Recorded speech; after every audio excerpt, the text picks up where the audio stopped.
I'm at the grounds of the former Windhill Wesleyan Methodist Chapel. The chapel was built in 1834 and the first burials began in 1835, and the chapel was demolished in 1961. And just across this wall I'm going to meet Stephen Bateson, who has some connections with what's left of the burial ground. And there are two parts to this burial ground which we shall discuss. But just across there I'm about to meet Steve. Good morning, Steve. Good morning. Thank you for your time. You're welcome. It took me a while to find this. It's in a very unusual place, and I can imagine the locals driving by on Crag Road would probably miss it as well, but a lot of our viewers are interested in this burial ground, so maybe we can just talk about it and see what you know. It's a lovely little ground now that particularly now that it's been cleared. Yeah. It used to be very heavily vegetated. This is the Wesleyan burial ground. Just over there was a Wesleyan mission, this heavily vegetated area. Just across there. Just across on the other side of the wall. The entrance from the mission used to come directly into the burial ground. And it was constructed in 1834, which is when the mission was built. And my interest in it is that my great-grandfather times 5 was the original owner of the land. And he sold it to the Methodists, the Wesleyan Methodists, for the princely sum of 5 shillings. All right. Okay. And on that ground they built this, what they call the front burial ground, and just over the wall here, we just look down there, they terraced the land, and just at the bottom here there was another very narrow burial ground, very long and narrow ground that stretched up towards the north. The asphalt track there is more or less the line of the Bradford Canal. Ah, I see.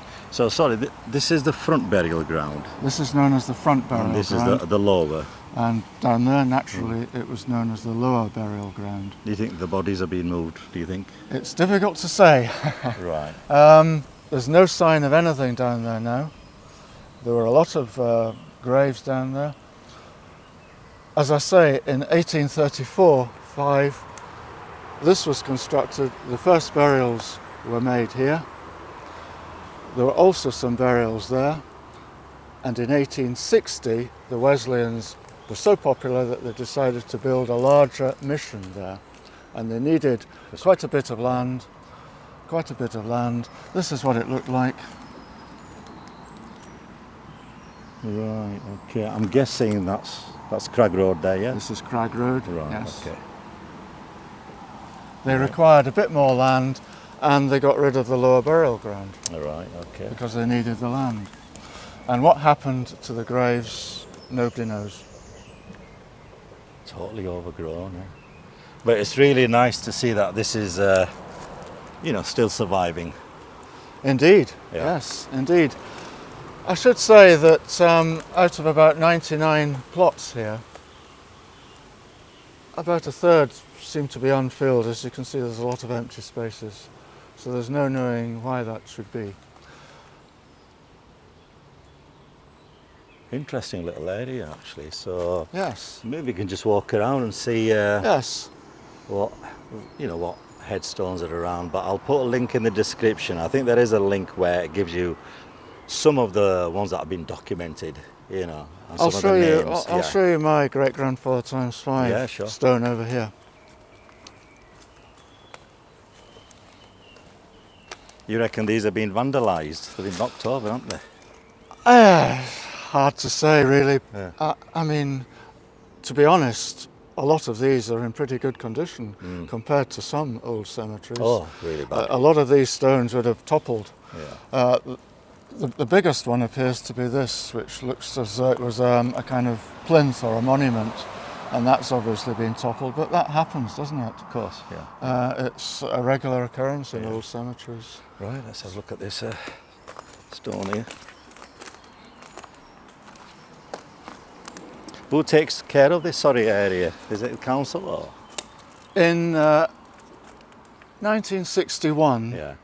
the council bought this ground here and the ground that was where the mission was. They bought it for about £5,600 or £700, I believe, Right. and promptly demolished it. But they kept this. Okay. So they own. This was Shipley Council, but it's obviously now Bradford Council. Yeah. So they look Yeah. after this. This stone here, this table tomb here, was where Joseph Bateson was buried along with his wife. Joseph Bateson, as I said, he was born in 1767, and he owned quite a bit of land on this stretch of Windhill, including this ground here, the ground where the mission was.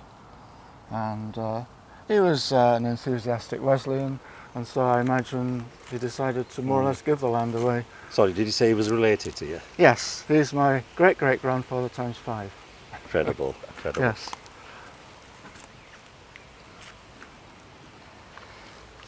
Yeah, actually it's still in a good nick, like you say, and it's readable as well. Yes.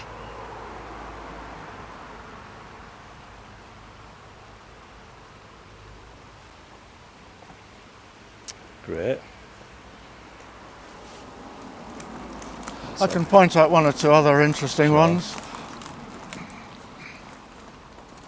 I'll tell you, these few down here are quite interesting, aren't they?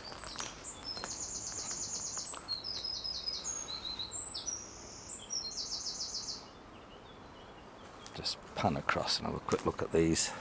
These two stones here that you're looking at now are of some interest because these, we know, were originally in the lower burial ground over the wall by the canal. Oh, right. And okay. somebody, we don't know whether it was done officially or on the Right. quiet, moved them probably when the Wesleyans decided to use the land for their mission hall. Somebody moved them here. But those are the only, these two here? these two here, yes. Oh, right, okay. They're the only examples of graves in the lower ground that happen to be here. Interesting. Sorry, you're going to show me something else? Yes, there's one or two interesting ones.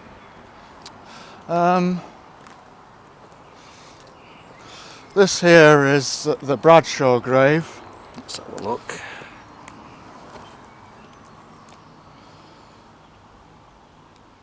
Don't know if that's Anne weird. Bradshaw was Yeah. married to a Wesleyan minister, and they didn't actually live in Windhill.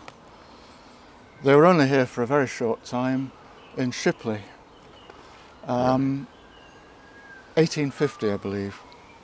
And the Bradshaws originated in, well, they married in the West Indies, and one of their children is mentioned here. It's difficult to read, but he was called,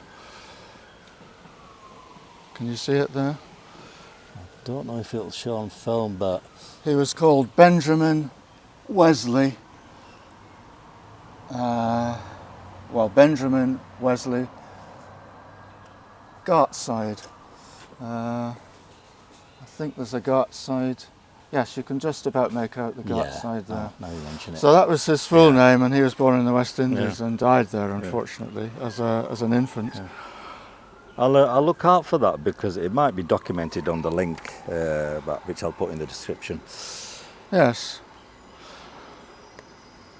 I'll read it out to you. Shall I read it out to Does, you? yeah. Her mortal remains, with those of her infant son Benjamin Wesley, who died in the island of St. Eustatius in the West Indies, wait in the dust to hear the voice of the archangel and the trump of God, when they shall put on immortality, and death shall be swallowed up in victory. Blessed are the dead which die in the Lord. Isn't that wonderful? Beautiful. Absolutely. There's something about these old poems. Yes, I know. Isn't there just? Yeah. Yeah, there's only one or two old inscriptions. Most of them are pretty standard, in memory of so-and-so who died, so-and-so, also so-and-so and so-and-so. Most of them are quite standard. There are one or two that... do you want any more? Shall I show you some more? Yeah, if you've got any more. While we're walking across, there's another burial ground. Is it Owlet Road, is it? Is it Owlet Road? Owlet Road. Well, Owlet Road is now the, what would you call it, the municipal Right. cemetery run by the council. When this ground became full, they decided they needed some more ground, and so they purchased, this is the Wesleyans, ground up at Owlet Road. Right. So they were the first people to put burials in that ground, but then later on the council took it over. So it's now the municipal ground.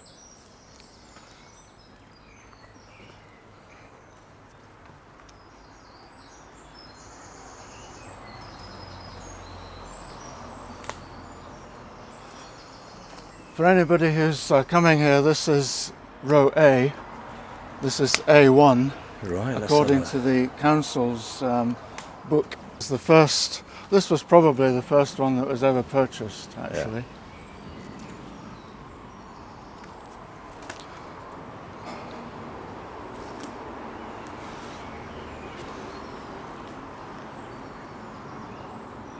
Well, this is B1 here. It's in memory of 𝗏𝗏, the 𝗏𝗏 family, but it's rather vegetated, but it does have an inscription. I don't know if we can read it at all. Who had laboured in the vineyard of his Lord upwards of half a century and shouted the harvest home on July the 3rd in the 78th year of his age.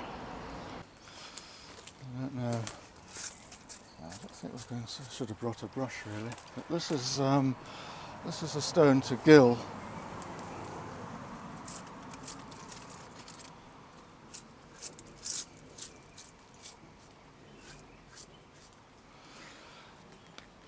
And Gill there, as mentioned.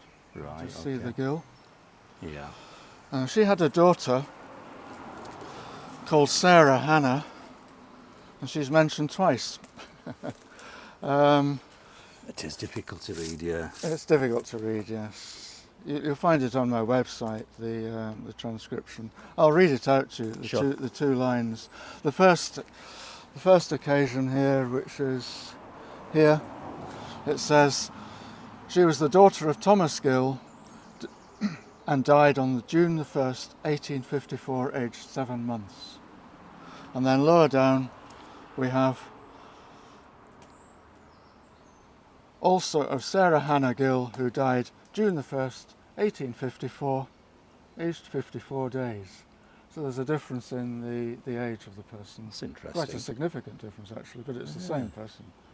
I would Same think. person, right? I would think. I That's mean, strange, families tend not to have people with the same names. Yeah. Well, that's true, yeah. So that's it with the Windhill Wesleyan front burial ground. Built in 1834, first populated in 1835. The last burial here was in 1918, when burials for the Wesleyans moved up to the Owlet Road, now the municipal cemetery, just about 200, 300 yards away. This is all that remains, really, of the old Windhill Crag area. Just over this boundary wall there was a fine house called Crag Cottage. This was originally land owned by Joseph Bateson, sold to a man, an entrepreneur called William Peel. It was demolished around about 1961. And on the far side, the Wesleyan Mission Hall, also demolished around about that time. The hall had an associated Sunday school on the north side of it. That was also demolished. And over here, fronting the canal ran just down here. There was another burial ground, now defunct. And you can hear the trains in the background. Yes. Just over there, that line where the wall is, that's the Bradford Beck.